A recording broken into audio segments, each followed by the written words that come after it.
Welcome to DNA. तो RCB के loss के बाद एक और बड़ी खबर सामने आई है। दिनेश कार्तिक ने रिटायरमेंट ले लिया है और लव हमारे साथ इस पर पूरी बात करने वाले हैं कि उनका करियर किस तरीके से रहा। और वो भी देखा जाए तो एक बहुत ही वेटरन विकेट कीपर है, क्योंकि 2008 जो कि पहला आईपीएल का इनॉग्रेशन सीजन था उससे भी आप सेलेक्ट हुए थे। और उसके बाद देखिए दिल्ली कैपिटल्स, दिल्ली डेयरडेविल्स थी उस टाइम पे, और आज आरसीबी से उनका संन्यास हो गया है। और बात करें तो आज उनको गार्ड ऑफ ऑनर भी मिला, और उसके साथ साथ विराट कोहली के साथ भी बहुत इमोशनल मूवमेंट हमें देखने को मिला। जी। और मतलब जिस तरीके से उम्मीद कर रहे होंगे कि रिटायरमेंट जो है उनका एक विनिंग नोट पे खत्म होगा, वो चीज़ थोड़ी शायद दिमाग में रह रही होगी, कहीं दिल में कहीं ना कहीं होगी। और विराट कोहली भी इनफैक्ट चाहते होंगे कि एक अच्छा रिटायरमेंट उनको मिले, जैसे जिस तरीके से सचिन तेंदुलकर को मिला था 2011 जी। वर्ल्ड कप का। तो वो आईपीएल में ज़रूर चाहते होंगे मिले। और बात करें दिनेश कार्तिक की, तो 2008 से खेलना स्टार्ट करा था। पहले दिल्ली डेयरडेविल्स में थे, उनकी काफ़ी वायरल फोटोज अगर आपने देखी होंगी कि मैच बिल्कुल। जिताए थे। उसके बाद फिर पंजाब में आए थे।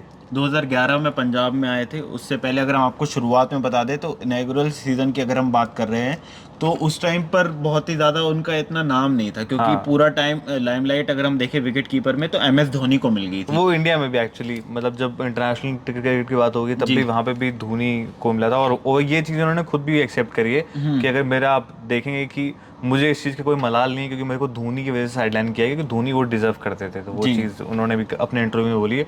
और एक बहुत ही अच्छे इंसान के रूप में उनको, मतलब क्रिकेट में जेंटलमैन गेम कहते हैं ना, वो जेंटलमैन है असल में दिनेश जी। और कार्तिक। दिनेश कार्तिक के बारे में आपको एक और बात बता देते कि वो एक ऐसे प्लेयर है जिन्होंने सबसे ज्यादा फ्रेंचाइजीज के साथ खेला हाँ, होगा। एक एरन फिंच और एक दिनेश कार्तिक मुझे लगता हाँ, है सबसे ज़्यादा फ्रेंचाइजी खेल क्योंकि चुके अगर हैं। आप हमने शुरुआत से बात करें, दिल्ली डेयरडेविल्स में थे, उसके बाद पंजाब किंग्स में आए, फिर उसके तुरंत बाद ही मुंबई इंडियंस में 2 सीजन के लिए चले गए, फिर दिल्ली वापस आ गए 2014 में। हम्म। तो और उसके बाद अगर हम बात करेंगे तो 2015 फिर हमने देखा उनको खेलते हुए साथ में ही आरसीबी के लिए। और आरसीबी ने उस सीजन उनको 10 करोड़ के करीब प्राइस में लिया था, जो कि मतलब बहुत ज़्यादा प्राइस होती है। तो 2015 तक हम कहेंगे कि उनका नाम काफ़ी ज़्यादा हो चुका था। आईपीएल करियर की भी बात करेंगे, उन्होंने कितने रन्स बनाए। अभी हम फ्रेंचाइजी टू फ्रेंचाइजी देख रहे हैं कि उन्होंने कितने ज़्यादा करियर में अपने अलग अलग फ्रेंचाइजी के लिए खेला। फिर 2015 के बाद बात करेंगे हम 2016 और 17, उसमें एक और नई फ्रेंचाइजी आ चुकी थी, गुजरात लायंस, जो कि 2 सीजन के लिए रही थी। उसमें सुरेश रैना के साथ उनके काफ़ी अच्छा सीजन गया था। फिर 18 में मैं कहूँगा कि एक तरीके से रिडेम्पशन हुआ उनका, जब वो केकेआर में आए और प्लेऑफ तक ले गए थे अपनी हाँ, टीम को वो पहली बार में वो ही। मुझे अभी भी याद है, केकेआर ने उनको खरीदा था और उसके बाद केकेआर ने मतलब ऐलान कर दिया था कि यही हमारे कैप्टन होने वाले हैं। जी। जबकि कई लोग प्रेडिक्ट कर रहे थे कि क्योंकि रॉबिन थप्पा पहले से खेल रहे हैं तो हाँ। रॉबिन थप्पा कैप्टन होंगे केकेआर के। बट इनको कप्तान बनाया गया था और उन्होंने काफ़ी अच्छी कप्तानी करी थी। और साथ में मतलब ये जो गैप था ऑक्शन के बीच में, जो उसके बाद जो आईपीएल स्टार्ट हुआ उसके बीच में गैप था, उसमें निधास ट्रॉफी आई थी। और जी। निधास ट्रॉफी में आपको याद होगा कि जिस तरीके से लास्ट ओवर में वो लास्ट ओवर में छक्का जो मार के। बांग्लादेश के खिलाफ मारा था। हाँ, तो वो वहां से केकेआर में भी काफी कॉन्फिडेंस आया था कि हमने बहुत सही चॉइस लिए। और इनके अंडर केकेआर ने काफी अच्छा करा भी था। जी। उसके बाद इनको 2022 में ओवेन मॉर्गन कैप्टन थे, 2022 में मिड सीजन में इनको हटा दिया गया था, क्योंकि इनका 2021 सीजन भी थोड़ा ऑफ सा गया था। प्लस 2022 में भी परफॉर्मेंस नहीं मिल रही थी इनके एंड से, जो फिनिशिंग टचेस की उम्मीद करी जा रही थी वो नहीं मिल। 2022 से पहले ही बात करेंगे, 2021 में इनकी लास्ट आए थे, फिर हाँ 2022 में आरसीबी ने मेगा ऑक्शन में इनको खरीद हाँ, लिया था। 2021 में ओवेन जी। मॉर्गन, हाँ। तो 2022 में अगर हम देखें तो फिर ये आरसीबी के लिए जो बहुत ही अच्छा सीजन गया, जिससे टी20 वर्ल्ड कप में भी खेलने का इनको मौका वन मिला। Eighty three something strike rate से उन्होंने उस सीजन में उस 330 उस रन। सीजन की अगर हम बात करें तो उन्होंने टोटल रन्स मारे थे 330, जिसमें स्ट्राइक रेट थी 183। बिल्कुल हाँ। आपने एग्जैक्ट बताया।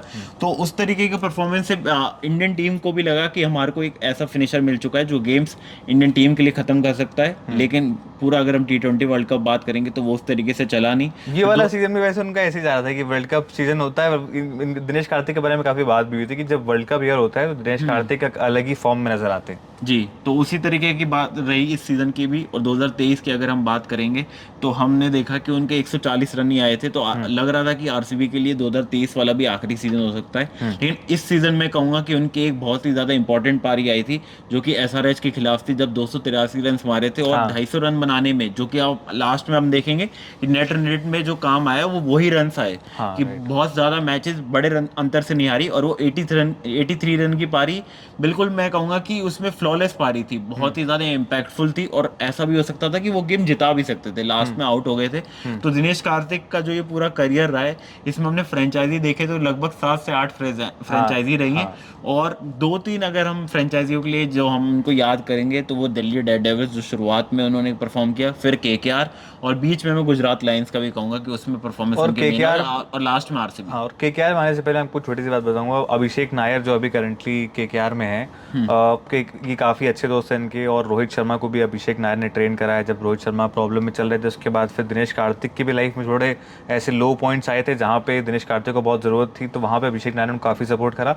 उसके बाद ही दिनेश कार्तिक का जो परफॉर्मेंस है काफ़ी ज़्यादा उभर के आया था, उन्होंने काफ़ी क्रेडिट भी दिया था। जी। तभी जब दिनेश कार्तिक केकेआर में आए थे तभी अभिषेक नायर को भी केकेआर में इंक्लूड कराया गया था, उससे पहले वो कमेंट्री कर रहे थे उसी सीजन में। जी। तो ये दिनेश कार्तिक का मतलब जो रिडेम्पशन था ना, वो 2018-17 से करीब स्टार्ट हो गया था। जी, और हम आपको लास्ट में अब ओवरऑल करियर में बता देते हैं कि पूरे करियर में, आईपीएल के करियर में हम बात कर रहे हैं, 250 मैचेस खेल चुके हैं, जिसमें उनका हाईएस्ट स्कोर 97 रहा है, और 4842 रन, मतलब बहुत ज़्यादा रन होते हैं। 45 से ज़्यादा रन बनाने वाले मेरे हिसाब से सिर्फ 8 से 10 प्लेयर ही है, और उसमें दिनेश कार्तिक का भी नाम शामिल है। और एवरेज देखें तो 26 का, और स्ट्राइक रेट तब भी हम 135 का स्ट्राइक रेट लेके चल रहे हैं, तो काफ़ी ज़्यादा अच्छा रहा है। और 50 देखे तो उसमें 22-50 है। शतक इसलिए नहीं आता क्योंकि मोस्टली इनिंग्स आपने देखी है कि मिडिल ऑर्डर में रहते हैं, लास्ट में आते हैं, तो इतनी बॉल्स आपको मिलती नहीं है कि आप T20 में शतक लगा भाई सकें। धोनी वाला केस है कि मतलब बैट्समैन में कैलिबर बहुत है, पोटेंशियल बहुत है, बट वही जिस हिसाब से बैटिंग ऑर्डर है तो फिर जी। तो ये ओवरऑल करियर रहा दिनेश कार्तिक का, और आज आरसीबी की लॉस के साथ उनका भी आखिरी मैच समाप्त हो चुका है। तो कमेंट सेक्शन में बताइए कि आपको दिनेश कार्तिक की सबसे बेस्ट मेमोरी कौन सी लगी, और हमारे डीएनए चैनल को फॉलो कर लीजिए क्योंकि, और सब्सक्राइब भी, क्योंकि हम ऐसी आईपीएल से जुड़ी वीडियोस आपके लिए आगे भी लाते रहेंगे, और 26 तारीख को फाइनल होना है, उसमें भी स्पेशल कवरेज हमारी साथ रहेगी। तो thank you for watching DNA.